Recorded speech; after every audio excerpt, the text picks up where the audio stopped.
सिद्ध चक्र महात्म्य। श्रीपाल विद्याधर के साथ समीप के पर्वत के निकुंजों में गया। वहां कुछ रसायनवेत्ता रसवेद कर रहे थे। विद्याधर को देखकर वे बोले, देव, आपकी बतलाई प्रक्रिया के अनुसार करते हुए भी रस सिद्धि नहीं होती। श्रीपाल कुमार ने कहा, मेरे समक्ष एक बार फिर विधि करो। धातुवादियों ने विधि की तो रस सिद्धि हो गई। सब प्रमुदित हो गए। रासायनिकों ने अत्यंत आग्रह करके थोड़ा सोना श्रीपाल के उत्तरीय में बांध दिया। इस प्रकार अनेक स्थानों में अनेक कौतुक देखता श्रीपाल भरोच पहुंचा। भरोच बंदर उस युग में भारत का प्रसिद्ध बंदरगाह था। वहां की बाजारों में देश विदेश का माल सरसता से मिलता था। श्रीपाल कुमार ने बाजारों का निरीक्षण किया। सोना बेचकर वस्त्रादि लिए। मध्याह्न में किसी उपवन में एक वृक्ष के नीचे आराम किया। नगर भ्रमण के श्रम से श्रांत श्रीपाल सोते ही गहरी नींद में गर्क हो गया। कौशंबी नगरी का धवल नाम का महभ्य विदेशों में व्यापार करके लाभ प्राप्त करने की इच्छा से सदल बल भरोच आया। 500 जलयानों में माल भरकर प्रयाण के लिए तैयार हुआ। नाविकों ने यानों की कलों को खींचा, पर आश्चर्य, यान नहीं चले। प्रयत्न प्रयास निष्फल हो गए। दिन मुख धवल सेठ ने किसी शाकिनी को पूछा। शाकिनी ने कहा, इभ्य परम सुलक्षण पुरुष की बलि दो तो यान चलेंगे। धवल सेठ राजा के पास गया। राजा ने उसे कहा, जिसका यहाँ कोई सगा और पहचान का कोई नहीं हो, ऐसा नर तुम्हें दिया। धवल सेठ के नौकरों ने उपवन में आराम से सोए श्रीपाल को देखा। वस्त्रों से वे जान गए कि यह दूर देश का है। सैनिकों ने श्रीपाल को जगाया। श्रीपाल ने जागकर अपने पास सैनिकों को देखा। सोए सोए ही उसने सैनिकों से पूछा, क्यों आए हो? उद्धत सैनिकों ने कहा, उठ, ए तुझे मृत्यु बुला रही है। धवल की नाराजी होने पर तू आराम से कैसे सोया है? श्रीपाल बोला, मृत्यु तो तुम्हारे माथे पर घूम रहा है। धवल तो भरोच में पानी भरते हैं। बात संग्राम में बदल गई। सैनिकों में से किसी ने श्रीपाल पर प्रहार किया, पर व्यर्थ रहा। सोए सोए श्रीपाल ने अपने पास पड़े पत्थर ताक ताक कर मारना शुरू किए। सैकड़ों सैनिक उधर से प्रहार कर रहे थे। इधर श्रीपाल एक था, पर सैनिक परास्त हो रहे थे। धवल सेठ ने पूरी सेना भेज दी। विशाल सेना देखकर श्रीपाल एक ऊंचे टीले पर बैठ गया। सैनिकों ने तीव्र प्रहार प्रारंभ किया। श्रीपाल भी उत्तर में पत्थरों का प्रहार कर रहा था। सैनिकों के प्रहार से श्रीपाल को कुछ नहीं हो रहा था, पर श्रीपाल के एक प्रहार से कभी 10, 20 और कभी 50 को प्राणों से हाथ धोना पड़े। थोड़ी बार में सेना के पग उखड़ गए। तब हाथ जोड़े धवल आया।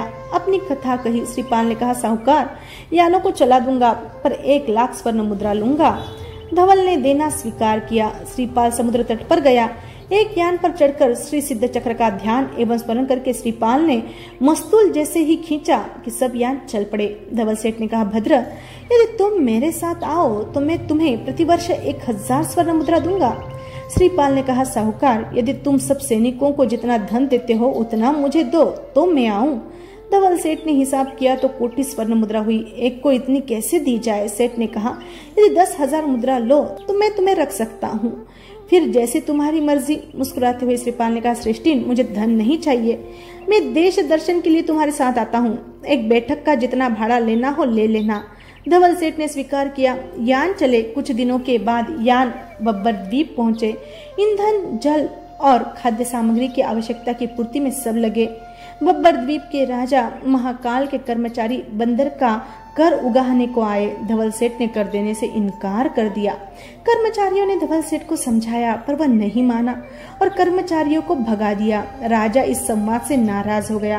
वह स्वयं ससैन्य आया। धवल सेठ भी अपना सैन्य लेकर संग्राम करने लगा, पर राज सेना ने सेठ सेना को परास्त कर दिया। सेना भाग गई। राजा महाकाल ने धवल सेठ को बंधवा कर वृक्ष पर औंधा लटका दिया। राजा सेना सहनगर की ओर चला। किसी सहयात्री ने सब वृत्तांत श्रीपाल से कहा। श्रीपाल अपनी तलवार लेकर धवल सेठ के पास आया। श्रीपाल ने धवल सेठ की स्थिति देखी। श्रीपाल ने हंसते हुए धवल सेठ को पूछा, सेठ, कहाँ गए आपके 10,000 सैनिक? यह कौन सा आसन है? आप किस महातत्व की साधना में लीन है? श्रीपाल की मजाक सुनकर धवल सेठ बोला, श्रीमान, गिरते को मुक्का मारना आपका कर्तव्य नहीं है। आपके होते हुए भी मैं इस दशा को प्राप्त हुआ, यह आपके लिए लज्जा कर नहीं है? श्रीपाल ने कहा, श्रेष्ठीन, यदि आप हमारा कहा मानो तो मैं जाऊं और तुम्हारा गया हुआ सर्वस्व ले आऊं, पर 500 जहाजों में से आधे जहाज माल सहित लूंगा। धवल ने देखा, सब तो चला गया है। अब जितना मिलता है उतना लेने में ही हित है।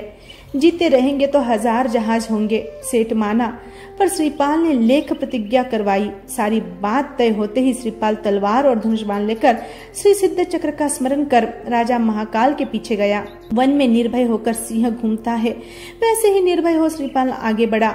कुछ समय में राजा को जा मिला। राजा ने उत्साह मूर्ति श्रीपाल की ललकार सुनकर सेना को युद्ध का आदेश दिया। सेना ने युद्ध किया, पर श्रीपाल के प्रहारों की तीव्रता ने सेना को थोड़ी देर में ही भगा दिया।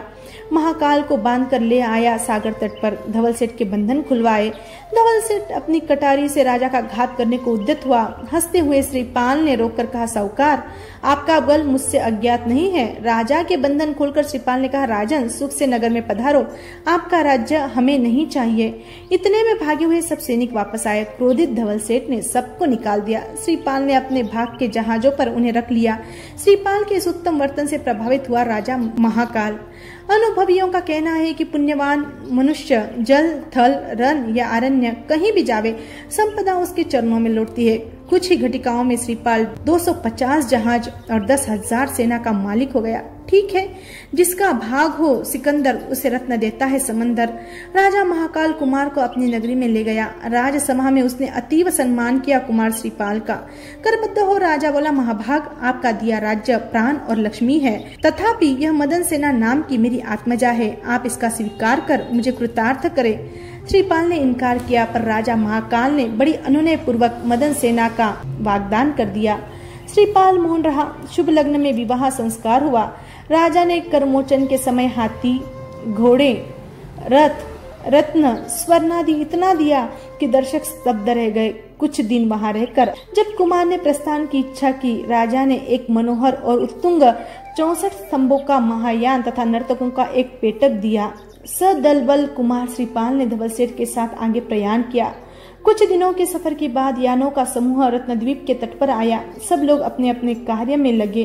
श्रीपाल ने एक रम्य स्थान पर बड़ा सामियाना लगवाया। नित्य कृत्य से निवृत्त हो रानी मदन सेना सह नाटक देखने लगा। नाटक हो रहा था कि सहसा सामियाने के किनारे एक तरुण आकर खड़ा रहा। श्रीपाल ने उसे देखा। संकेत से उसे अपने पास बुलाया। वह आया। कुमार ने पूछा, कौन हो, कहाँ से आए हो? कोई अपूर्व एवं अश्रुतपूर्व बात हो तो कहो। आगंतुक ने बैठकर जलपान किया और फिर बोला, महाभाग, यह रत्नद्वीप है। रत्न सानु पर्वत की उपत्यका में आबाद रत्न संचया नाम की नगरी का कनकध्वज नाम का राजा है। राजा के 4 पुत्र है। पुत्री मदन मंजुषा है, जो श्री जिनेन्द्र प्रभु की परम पासिका है। श्रीपाल राजसभा में गया। राजा ने ससम्मान कुमार को सिंहासन पर बिठाया। मंत्री ने कुमार को नाम, ठाम और गांव वंशादि पूछे। श्रीपाल मौन रहा। उत्तम जन अपने मुख से अपने वंशादि का परिचय नहीं देते। इसके आगे का वृत्तांत हम अगले भाग में सुनेंगे। जय आनंद।